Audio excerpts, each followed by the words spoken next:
बिस्मिल्लाहिर्रहमानिर्रहीम, अस्सलाम वालेकुम, हेलो एवरीवन। उम्मीद करता हूँ आप सब खैरियत से होंगे।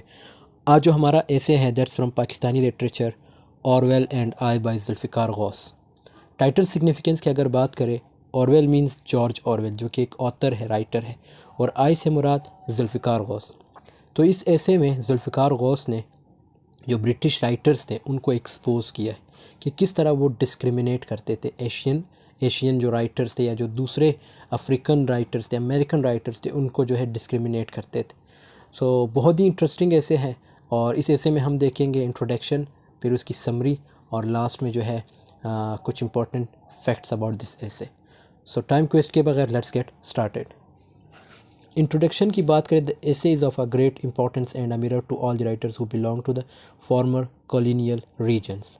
तो ऐसे की बहुत अहमियत है इसमें, क्योंकि ये उस चीज़ को शो कर रहा है। इस ऐसे में वो चीज़ शो की गई है, वो चीज़ दिखाई गई है जो पोस्ट या जो फॉर्मर कॉलोनियल रीजन से जो राइटर्स बिलोंग करते थे।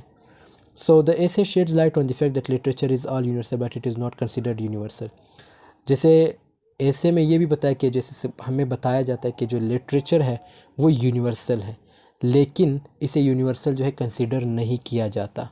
Even the writers are discriminated. क्यों नहीं किया जाता? क्योंकि इसमें जो है राइटर्स होते हैं उनको डिस्क्रिमिनेट किया जाता है। He satires the attitude of the English audience, journals and writers who या those who consider the writers from colonies as inferior. तो इस ऐसे में जुल्फ़िकार गौस ने सबको जो है मीन सटायर किया। जैसे इसमें जो ऑडियंस है, चाहे इंग्लिश ऑडियंस, स्पेशली जर्नल्स और राइटर्स, जो इंग्लिश ब्रिटिश राइटर्स थे, उनको जो है एक्सपोज किया है। Zulfikar Ghose highlights the adverse effects of nationalism in literature which make it biased literature। और जुल्फ़िकार गौस ने ये भी हाईलाइट किया है कि किस तरह जो ब्रिटिश राइटर्स थे वो नेशनलिस्ट थे, मींस जो अपने राइटर्स थे उनको ज़्यादा सपोर्ट देते थे। Zulfikar thinks that literature should be beyond prejudice because it is universal. और जुल्फ़िकार के बाद ये भी कंसेप्ट है, मतलब जुल्फ़िकार ये सोचता है कि जो लिटरेचर है उससे प्रेजुडिस से दूर रखा जाए, मींस ये यूनिवर्सल होना चाहिए, लेकिन ये यूनिवर्सल कंसिडर नहीं किया जाता। Literature must not be treated as a tool to make people inferior. और लिटरेचर को जो है ऐसा टूल नहीं बनाना चाहिए कि लोग जो है उसमें इन्फीरियर रहें, क्योंकि हर राइटर की अपनी वैल्यू है। हर राइटर अपनी जगह जो है बहुत मतलब अहम लिखता है और बहुत अच्छा लिखता है। He is the opinion that writers must not be judged on the basis of their country and origin, rather they should be judged according to the quality of the work. तो बहुत ही खूबसूरत बात कही है। जो राइटर है उसको इसलिए जज ना किया जाए कि ये इस मुल्क से हैं या इस रीजन से या इस रिलीजन से हैं या ये जो है इसकी ओरिजिन है। सो ये चीज़ें जो है इनसे दूर रखा जाए। मतलब राइटर को जो है एक उसके जो वर्क है, उसकी जो क्वालिटी ऑफ वर्क है, उसके बिना पे जो है उसको जो है अप्रिशिएट किया जाए। तो ये चीज़ें जो है ओबियसली अब ये सब एक्सपोज होंगे कि किस तरह जो ब्रिटिशर्स थे वो जुल्फ़िकार गौस के साथ उनका जो एटीट्यूड था, जो बिहेवियर था, वो कैसा था। बात करते हैं समरी लाइंस 1 to 10। ये वीडियो लंबी भी हो सकती है, क्या पता ये वीडियो जो है हम दो पार्ट्स में डिवाइड कर दे, लेकिन मैं कोशिश करूँ कि इसी एक ही वीडियो में जो इसे कवर करूँ। जितने भी टॉपिक्स हैं, जितने भी इससे रिलेटेड है चीज़ें हैं, वो इसी वीडियो में कवर करूँ। सो बात करते हैं summary one like one. Zulfikar Ghose starts his essay by asserting that George Orwell he was born in India. तो ये असर्ट करता है कि जो जॉर्ज ऑरवेल थे वो भी इंडिया में उसकी पैदाइश हुई थी। It was the era of pre partition when Indians was ruled by the British. और ये तब पैदा हुई थी, मीन्स जब ये पार्टीशन नहीं हुई थी, इंडिया और पाकिस्तान की पार्टीशन नहीं हुई थी। He says that he started going to school and by the age of 13। और मतलब वो ये कहता है कि उसने स्कूल जाना स्टार्ट किया जब वो 13 साल के थे। He would recite the poems of Shakespeare and Lord Byron. और वो रिसाइट करते थे जो शेक्सपियर के पोएम्स थे और लॉर्ड बायरन के पोएम्स थे। He then says that Orwell was taken to England when he was a child. अब यहाँ पे इसने तो अपनी बात कह दी, लेकिन यहाँ पे जो ये जॉर्ज ऑरवेल की बात करता है कि जब मतलब वो बच्चा था तो उसे इंग्लैंड की तरफ, मतलब इनकी जो फैमिली थी उन्होंने मूव किया था। While he himself along with his parents was taken to England when he was a teenager. लेकिन जुल्फ़िकार गौस कब इंग्लैंड गए थे? जब ये बिल्कुल टीनेजर थे। मीन्स ये बच्चे नहीं थे, टीनेजर एज में थे, टीनेज हो चुके थे। सो ये चीज़ दिखाई गई है लाइन 1 to 10 में। अब लाइन 11 to 15 में क्या है, Zulfikar says that when he arrived in London in 1952, तो जुल्फ़िकार कहता है कि मैं जब लंदन पहुंचा 1952 में, Orwell had already died, Orwell की जो थी डेथ हो गई थी। He then says that he like Orwell pursued a literary career and started writing for London periodicals and BBCs as Orwell did before him. तो ये कहता है कि मैंने भी जैसे ही ऑरवेल ने ये BBC और ये दूसरी जो चीज़ों के लिए लिखा था, मैंने भी सेम टू सेम उसी तरह इनके लिए लिखना स्टार्ट किया। He published his book as Orwell had published it before him, ये इसने भी एक बुक पब्लिश की थी जिस तरह इसने ऑरवेल ने की थी।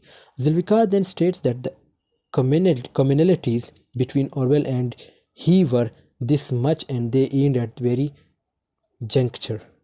और फिर जुल्फ़िकार गौस जो है बात करते हैं, मीन्स स्ट्रेट कर he states that means he explains this to that कि जो कम्युनिटीज़ है ऑरवेल और मेरे बीच में, उसको भी जो है इसने एक्सपोज किया है।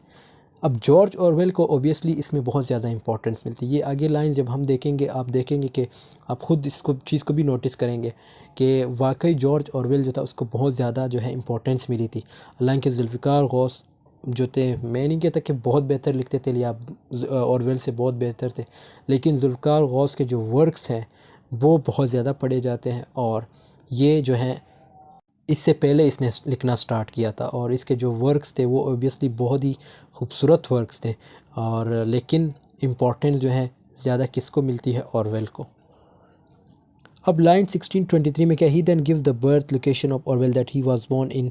अब यहाँ पे जो है ये पूरे में जो है किस चीज़ की एक्सप्लेनेशन है कि जहाँ पे ये जॉर्ज ऑरवेल की पैदाइश हुई थी same to same.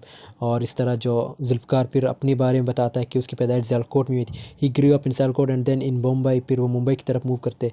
His family migrated to England. अब ये आप ख़ुद लोग देख सकते हैं कि यहाँ पे मीन्स इसकी जो डेट ऑफ बर्थ है ये मेंशन की गई है अपनी और जॉर्ज ऑरवेल की। So then he answers as that it would have made no difference at all. तो फिर ये भी ये कहता है कि इस तरह फ़र्क नहीं है मुझ में और इसमें, मतलब जॉर्ज ऑरवेल में और मुझ में इतना फ़र्क नहीं है। अब लाइन 24 to 30 में क्या कहा गया है, he then says that Orwell would still have been seen as an English writer because he was an English born writer, while he Zulfikar would be inferior in the ranking where he was placed after publishing his work in London। He says, अब इन lines की अगर हम बात करें तो जुल्फ़िकार क्या कहता है कि he then says that Orwell would still have been as an English. George Orwell obviously ये एक इंग्लिश राइटर थे, ठीक है, because he was an English born, क्योंकि इसकी जो पैदाइश हुई थी वो ऑब्वियसली इंग्लिश फैमिली में हुई थी। Writer while he Zulfikar would be inferior in the ranking, लेकिन जुल्फ़िकार को जो है मीन्स इन्फीरियर नहीं रखा गया। तो यहाँ पे आप देख सकते हो डिस्क्रिमिनेशन की थीम भी आपको देखने को मिल रही है कि आफ्टर पब्लिशिंग हिज वर्क, इस तरह जो इसने वर्क्स पब्लिश कराए थे लंदन वगैरह में, लेकिन इसको इतनी इम्पोर्टेंस नहीं दी गई। क्यों? क्योंकि ये जो थे मतलब एशियन राइटर थे और इस तरह इसके जो वर्क्स थे, क्योंकि और ये जैसे इधर एक वो लिखा था कि जो वर्क्स थे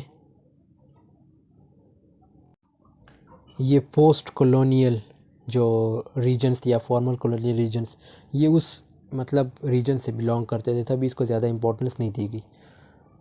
अब फिरते हैं अपने टॉपिक की तरफ और यहाँ पे he says then this was to happen because Orwell was writer of unquestion greatness.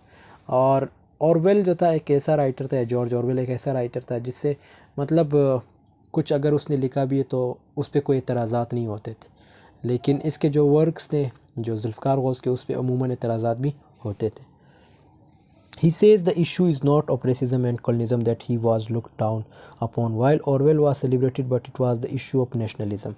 अब ये क्या कह रहा है कि इसका ये मतलब नहीं कि मैं मतलब रेसिस्ट हूँ या ये इशू मैं क्रिएट नहीं करना चाह रहा या कॉलोनिज़म की वजह से, लेकिन इसको जो है बहुत ज़्यादा सेलिब्रेट किया, मीन्स इसको बहुत ज़्यादा इंपॉर्टेंस दी गई क्योंकि ये उनके नेशनलिस्ट थे, मीन्स उनकी बरादरी से बिलोंग करते थे। He even states that English has never been racist through mockingly, ये इवन ये भी क्लेम करता है जो जुल्फ़िकार गौस कि इंग्लिश एक ऐसी लैंग्वेज है जो रेसिस्ट मीन्स इन चीज़ों को नहीं देखती, मतलब इन चीज़ों को प्रमोट नहीं करती। तो mockingly he gives an example of it when he graduated he would not find a single job.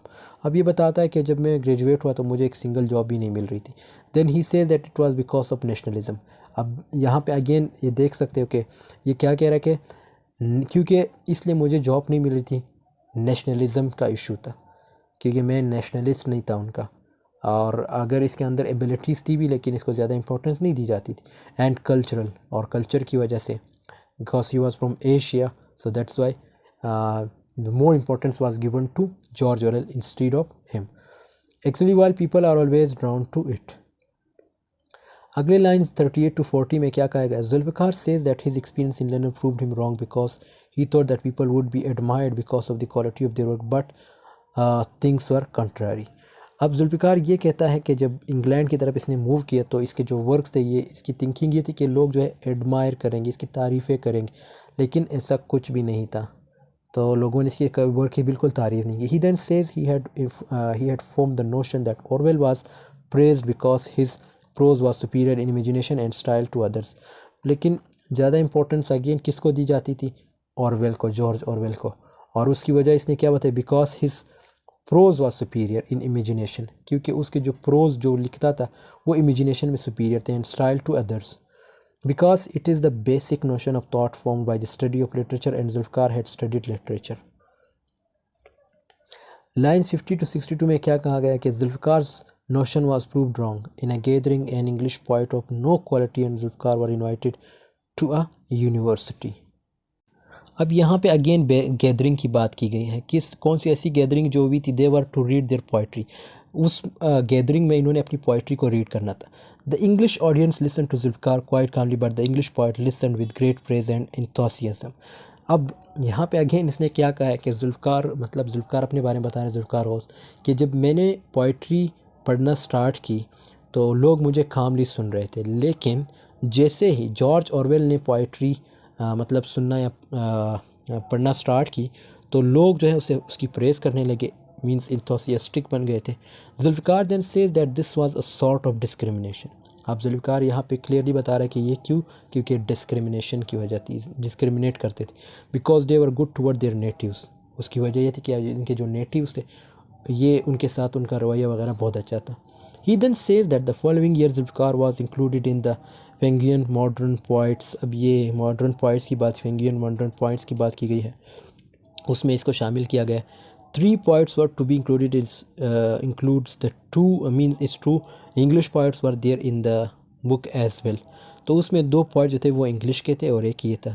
This book was reviewed by the Guardian which spoke well for the 2 English poets but did not mention Zulfikar. तो उसमें क्या हुआ था कि जो इसके book के review की गई थी या जो भी था, लेकिन इसको ज़्यादा अप्रिशिएट नहीं किया गया, इसके नाम को मेंशन नहीं किया गया। वो जो 2 इंग्लिश राइटर्स थे, इंग्लिश पोइट्स थे, उनको ज़्यादा अप्रिशिएट किया गया, उनके नाम को मेंशन किया गया। 63 to 87 में he then says that it was not racism but nationalism. His view is that the English are reluctant to recognise individual non native as superior to natives. तो ये अगेन क्या कह रहा है कि ये रेसिज्म या नेशनलिज्म की बात नहीं है, लेकिन इससे जो है जैसे इंग्लिश लैंग्वेज है तो इसमें ये चीज़ें नहीं होनी चाहिए, इस चीज़ों की रिकॉग्नाइजेशन होनी चाहिए कि एक इंडिविजुअल को जो है सुपीरियरिटी मिलनी चाहिए। इंडिविजुअल जो है मींस जो अच्छा लिखता है, यहाँ पे अगर सुपीरियरिटी की बात कर रहा है तो मींस ये बात कर रहा है कि जो अच्छा लिखता है उसको सुपीरियर मानना चाहिए, उसको जो है कंसिडर करना चाहिए। उसमें फिर ये नहीं देखना चाहिए कि ये एशियन राइटर है, अफ्रीकन राइटर है, अमेरिकन राइटर है।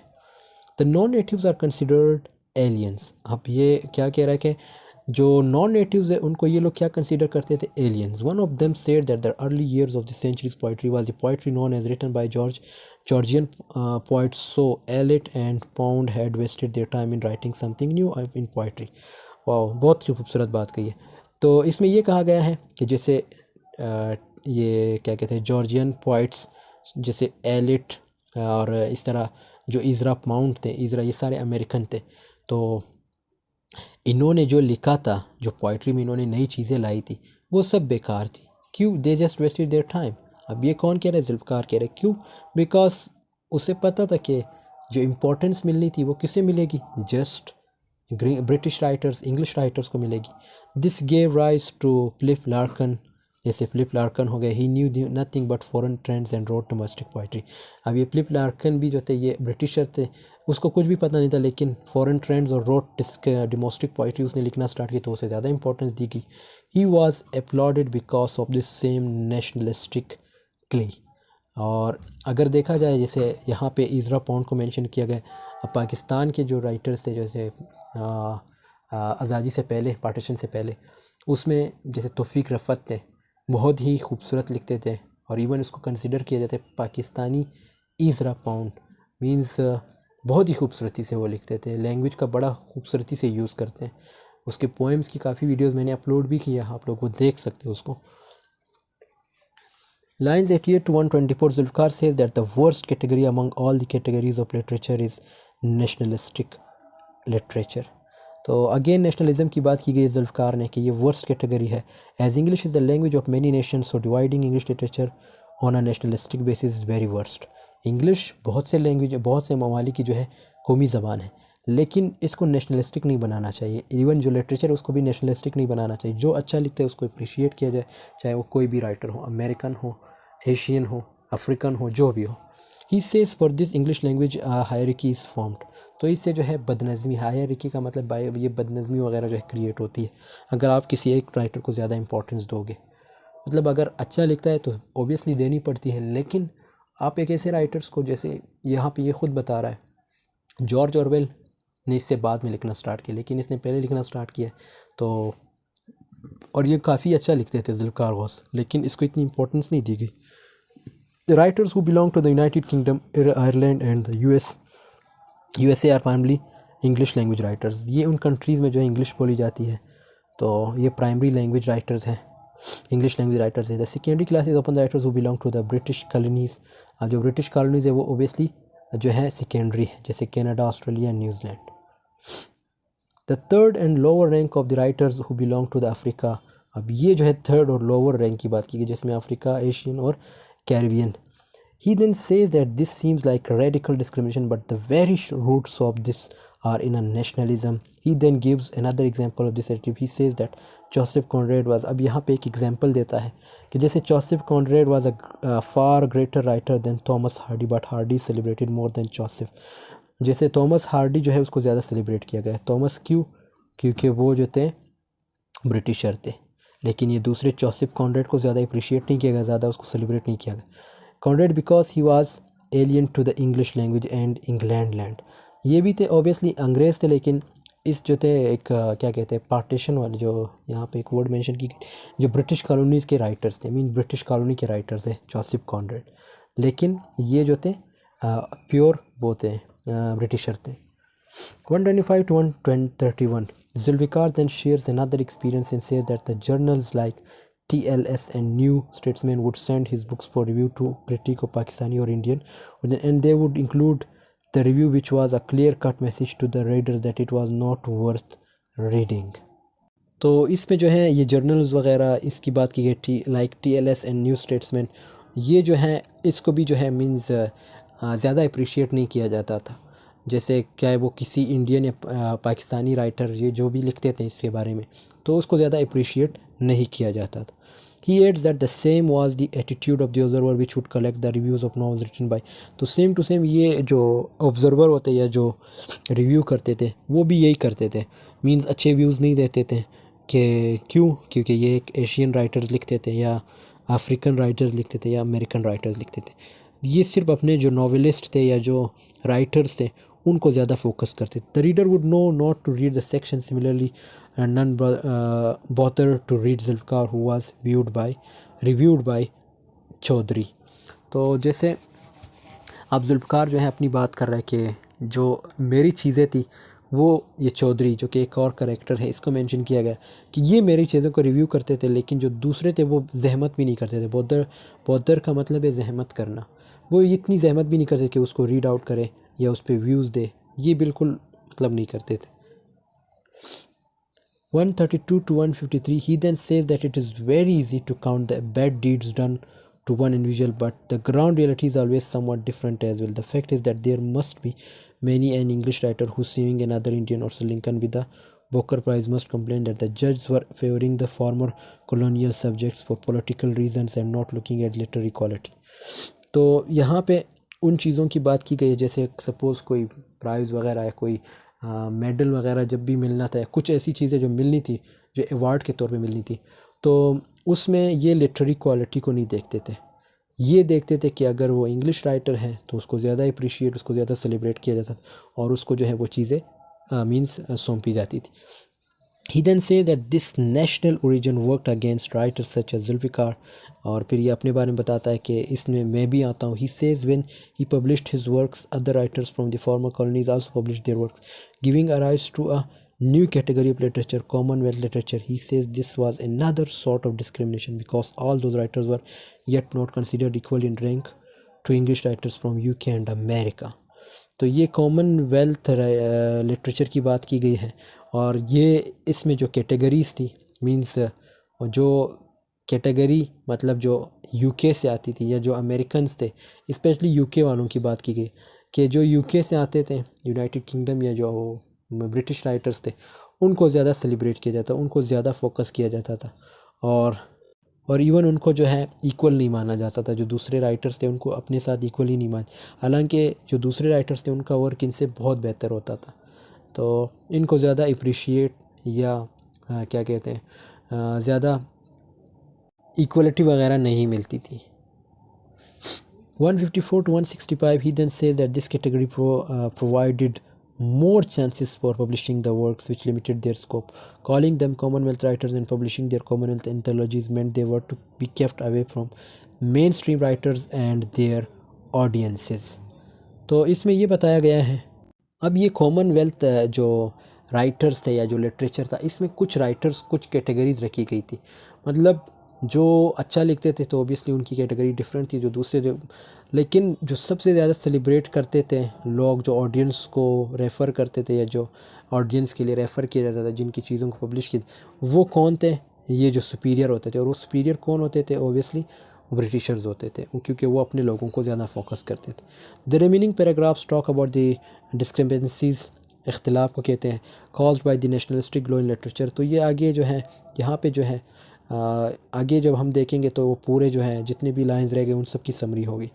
तो इसमें फिर इख्तिलाफ देखा जाए तो जैसे literature, because literature is universal rather than national, और लिटरेचर को जो है यूनिवर्सल कंसीडर किया जाए, ना कि नेशनल कंसीडर किया जाए।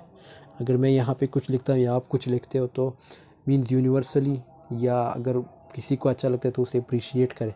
ये ना देखा जाए कि ये जो है एशिया से है या ये जो है अफ्रीका से है या अमेरिकन है, तो इसको जो है ज़्यादा अप्रिसिएशन नहीं मिलनी चाहिए।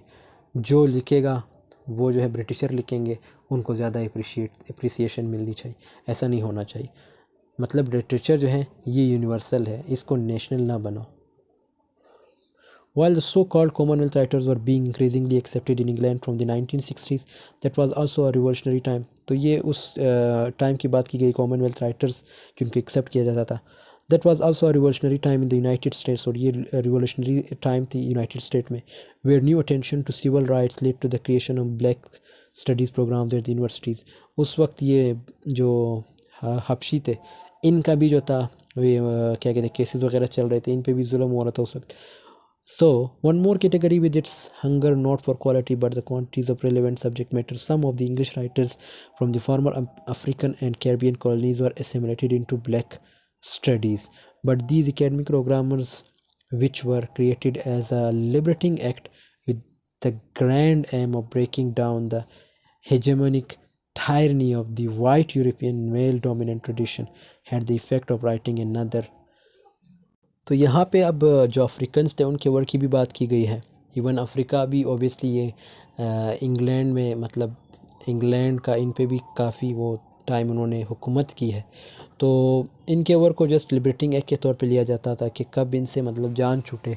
और अमेरिकन, जिसमें अफ्रीकन और कैरिबियन ये जो कॉलोनीज़ थी ये आती है, and one was there because of one belonged to a narrowly defined group. The color of one's skin, it had nothing to do with being a writer in the English language. In other words, that which had opened as avenue of success was more than a dead end street.